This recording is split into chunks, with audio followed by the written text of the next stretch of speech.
At the heart of every story lies a decision, a twist of fate that changes everything.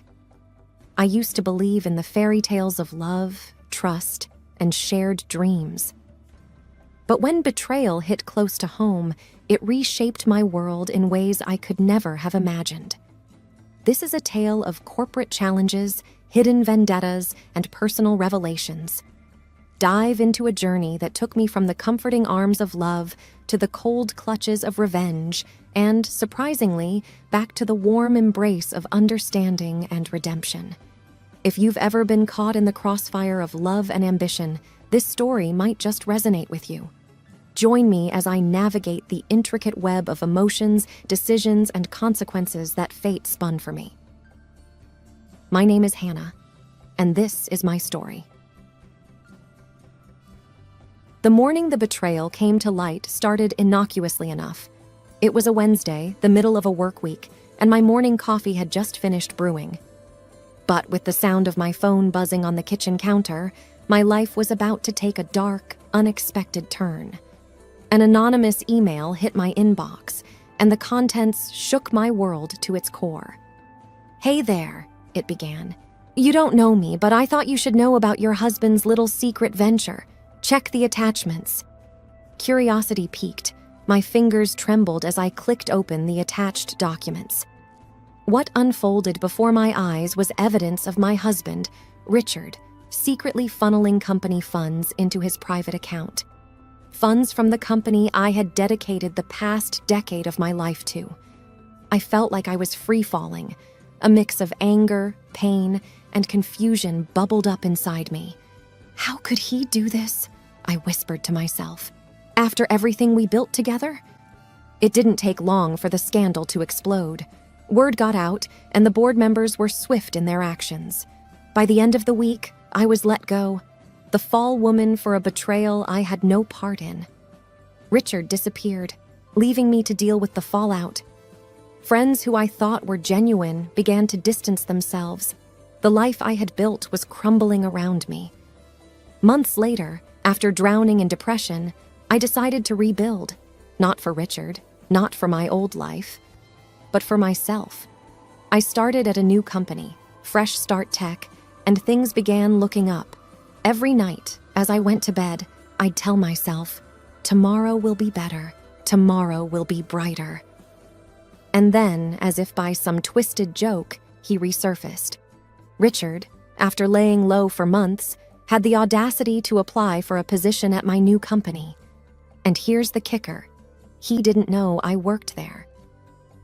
As I sat at my desk, reading his application that had landed in my inbox due to a system error, a wicked idea began to form.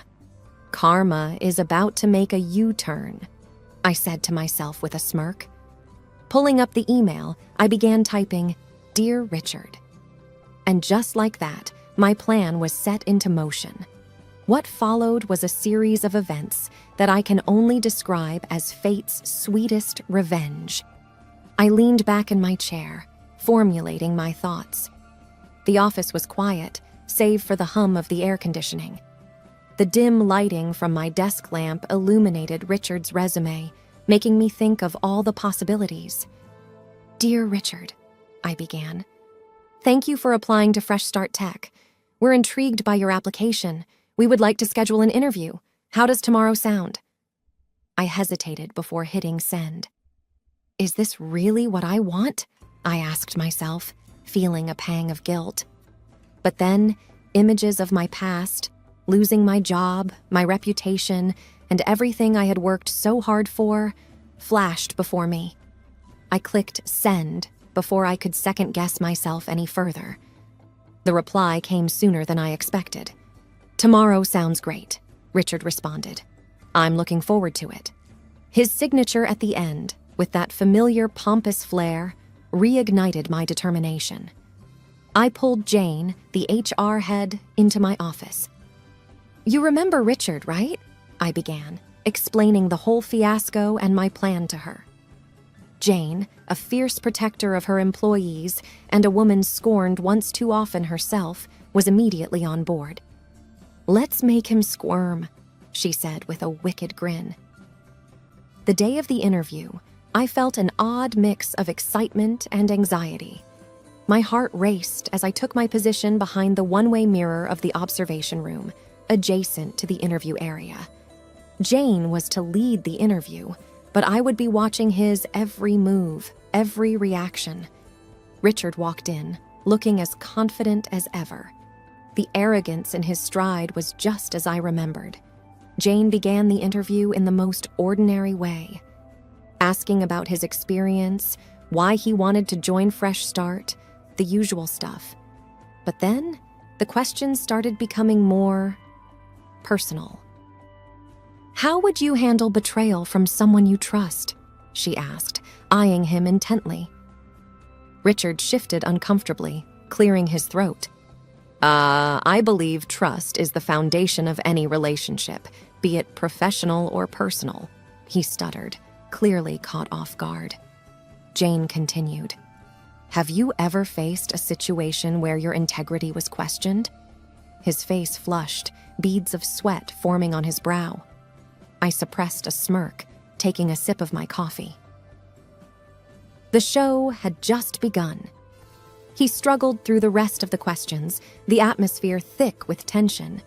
And then, just when he thought it was over, Jane delivered the final blow. "We've recently hired someone you might know," she said nonchalantly, sliding a photo across the table.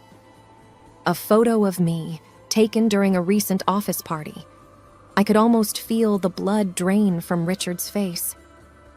I didn't know she worked here," he murmured, his voice barely above a whisper. Jane leaned in, her face inches from his. "Oh, didn't you? Well, she's doing great, by the way, thriving even. Funny how life turns out, huh?" The interview ended shortly after. Richard practically sprinted out of the room, his dreams of a cushy job at Fresh Start Tech shattered.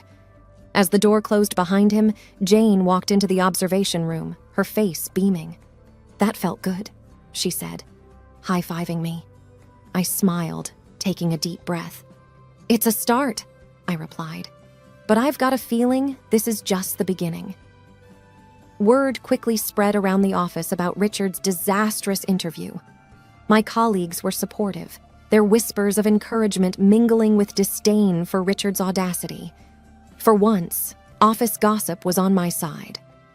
A week later, a colleague named Marcus popped his head into my office.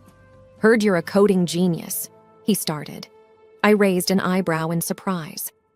I did know coding, but genius might have been stretching it.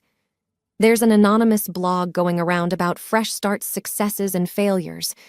Some posts have sensitive information that only someone internal would know. My heart sank. It couldn't be. Richard wouldn't be so brazen, would he? "Show me," I demanded. Marcus handed over his tablet, and the anonymous blog stared back at me. Sure enough, there were posts suggesting inside knowledge. One post even hinted at my past, with just enough vagueness to stoke curiosity without outright stating facts. I thought back to Richard's technical prowess. He wasn't just good, he was excellent. Tracing him would be a challenge. I need to figure out who's behind this, I said to myself, my determination rekindling. Over the next few days, I dove deep into the virtual world, dusting off old coding skills and seeking help from hacker forums. I was up against a mastermind, but two could play that game. Late one night, as I pored over lines of code and server logs, a breakthrough came. An IP address, hidden behind layers of encryption, pointed to a familiar location. Richard's old office space, which he had converted into a makeshift apartment post our fallout. Now, with evidence in hand, I needed a plan. I called Jane and Marcus, and together, we hatched a strategy. Using the blog as bait, we would create a fake company scandal, something so juicy Richard wouldn't be able to resist posting. Over the next few days, fabricated emails about a potential merger, one that would jeopardize hundreds of jobs, were strategically leaked where Richard could find them. As expected, the story was up on his blog within hours. The trap was set. As the story exploded online, our fictional narrative played out perfectly. Employees, in on the ruse, expressed faux outrage on social media, amplifying the chatter. Every local news outlet was talking about the upcoming merger at Fresh Start Tech. By now, Richard was probably reveling in his perceived success, believing he had inflicted maximal damage. But our team was only getting started. Jane used her media contacts to hint that the whistleblower might be a disgruntled ex-employee with a personal vendetta. The focus slowly shifted from the scandal to the mysterious blogger. Then, Marcus approached me with a wild idea. "What if we can tie him up financially too?" he mused. I was intrigued. Marcus explained that with Richard's technical expertise, he had to be using a VPN and other premium tools to keep his activities covered. Tools that weren't free. With Marcus's knowledge in cyber forensics, we could trace back his digital payments. The task was daunting, but the duo of Marcus and myself was relentless. Days turned into nights as we scoured the depths of the internet, chasing down the breadcrumbs Richard had unwittingly left behind. One afternoon, amidst a pile of payment gateways and masked transactions, a clue emerged. A single payment to a premium VPN service linked to an account under a pseudonym King Richard used in college. Jackpot.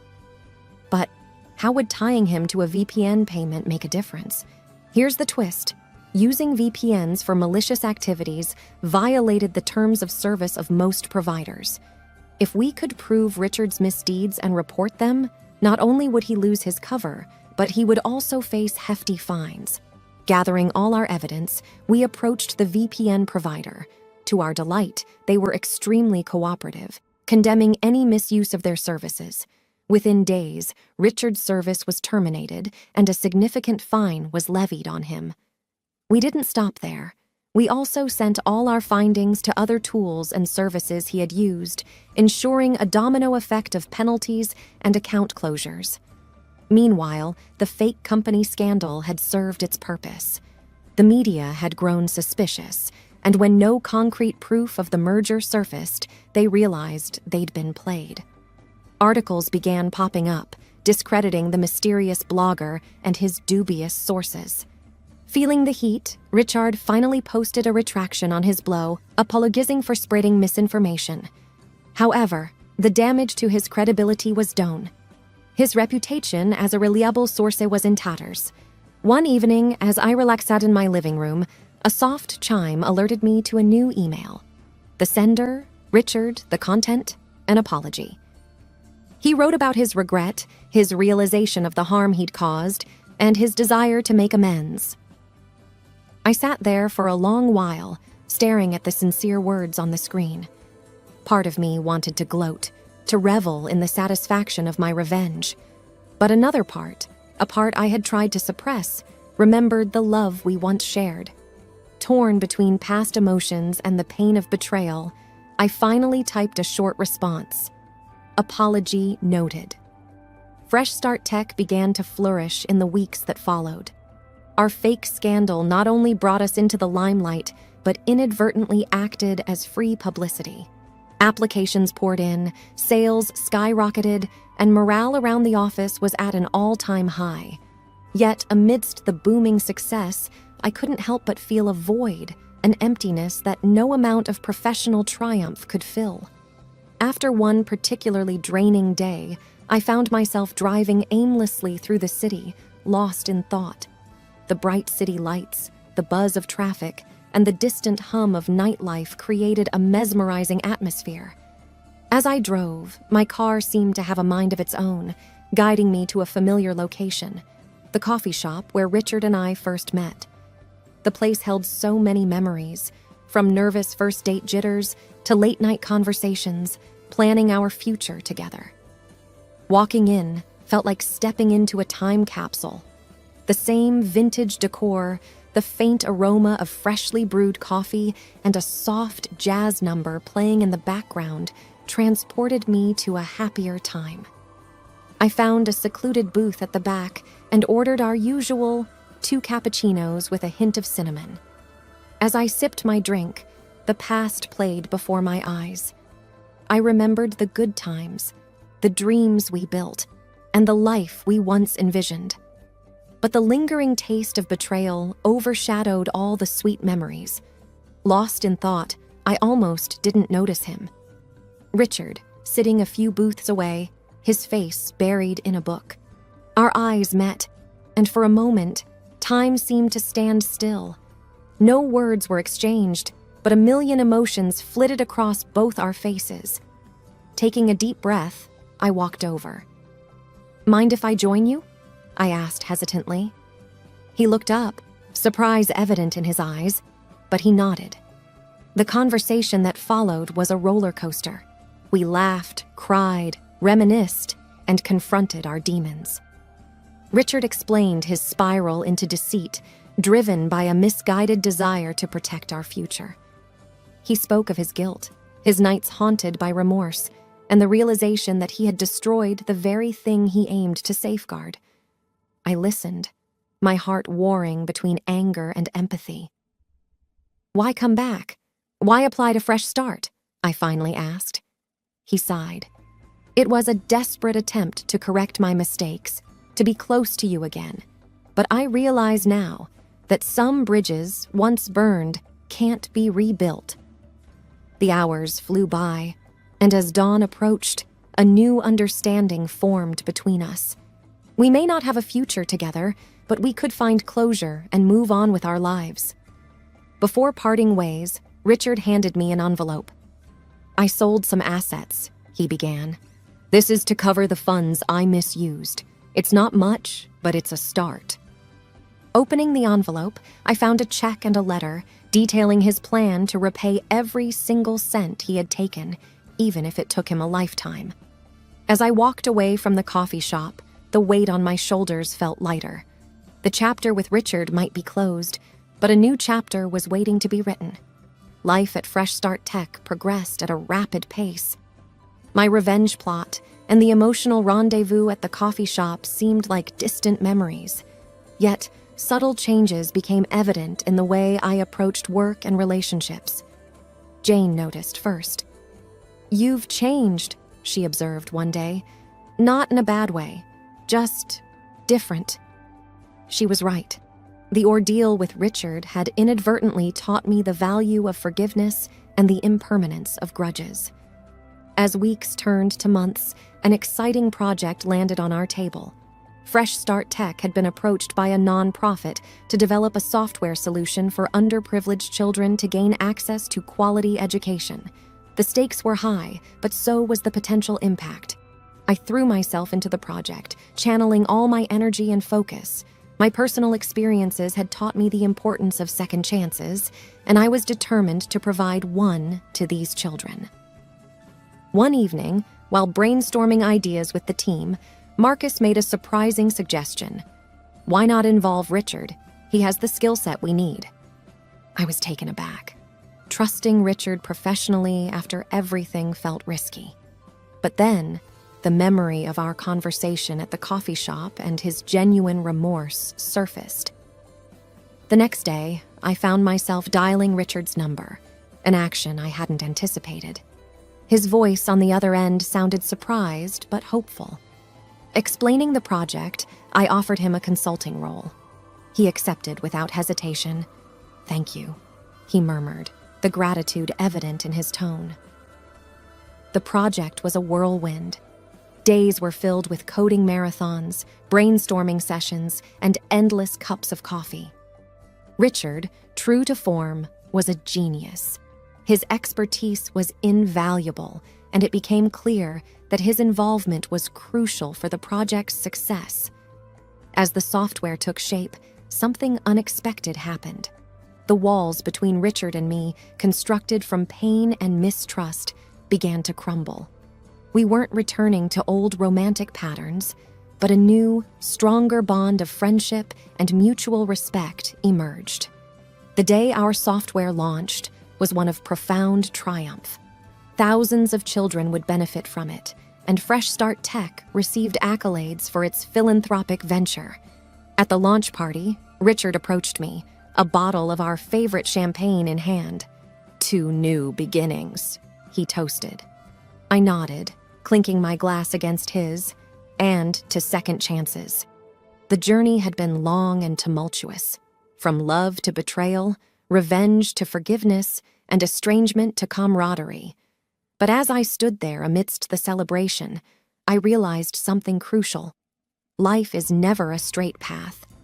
It's a series of twists, turns, and reroutes, but ultimately it leads us exactly where we're meant to be.